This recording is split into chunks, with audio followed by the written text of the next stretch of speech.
Is Jerry Jones replaceable? Sure. Yeah, he's replaceable. Let me be very clear.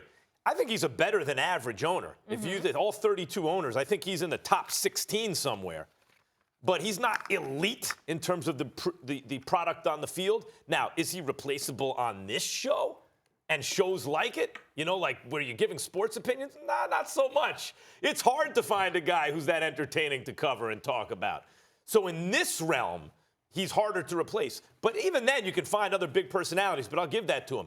As an owner of a team whose fans want the competitive product, he's not that hard to replace. You can find other, I'm sure he's right that all owners or most owners, they're like, look, I'm going to be the tiebreaker. It's my franchise. I have a lot invested in it. But what he's not talking about is what a fan he is of football and how he views himself, a one-time football player, as really a coach, even more than a GM. He wants to be viewed that way. Okay, Jerry, who is, I agree, Stephen A., a very likable guy, okay, then you're also going to be judged based on those decisions. So he may be right about Troy Aikman. Let's say he is. I know if I owned a team, I'd probably be a lot like that. Of course, what's the fun in owning a team if you can't do that? I get it.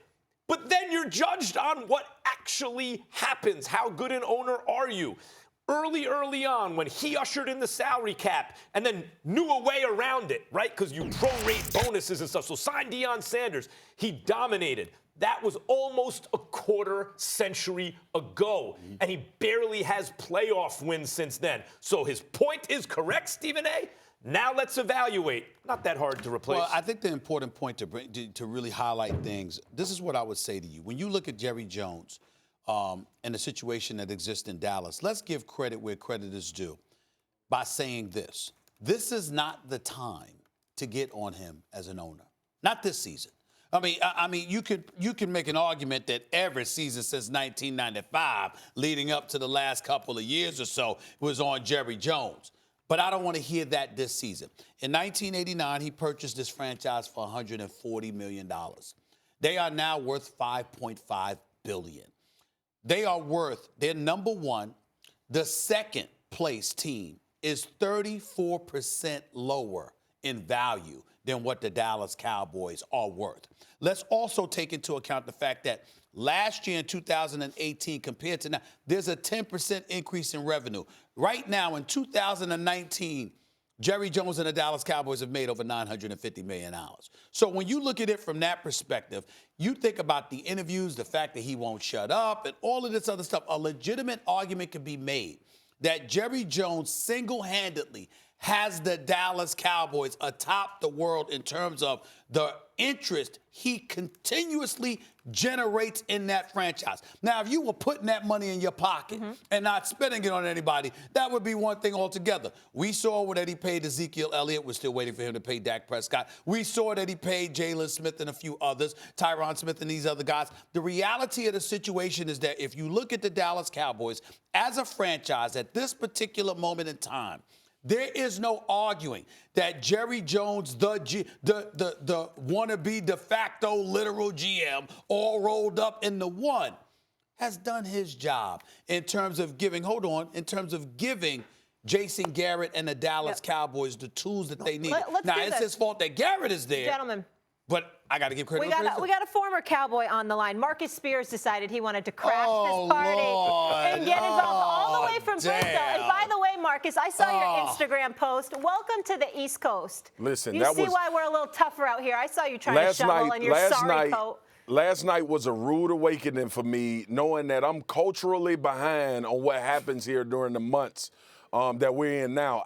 Stephen A. and Max, I had to get blocks of ice off my car last night. I walked up to the car and literally just stood there and stared at it for like 5 minutes. Like, what the hell they want me to do? And he like, had I can't drive the damn car. He had on a little spring jacket and some sneakers. Can you get some Timbs and a down coat? 3 words, Marcus. 3 words. Trust me. Full-length goose. Trust me. Yes, man. Full-length goose. Yes.